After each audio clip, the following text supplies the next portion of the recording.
At 15 years old, Colton Harris Moore became America's most wanted teenager by teaching himself to fly planes and stealing them. The barefoot bandit had zero flight training.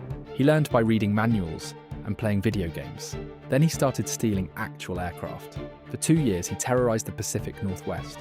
He'd break into homes, steal cars, then graduate to boats and planes. He crash-landed stolen aircraft across multiple states, somehow walked away every time.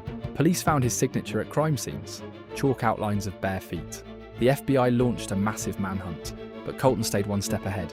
He even had 60,000 Facebook fans cheering him on, over 100 burglaries, multiple plane thefts, and he was still just a teenager. His luck ran out in the Bahamas. He crash-landed another stolen plane and tried to hijack a boat to escape.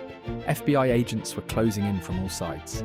The boy who taught himself to fly was finally grounded. He got 7 years in prison and became a legend.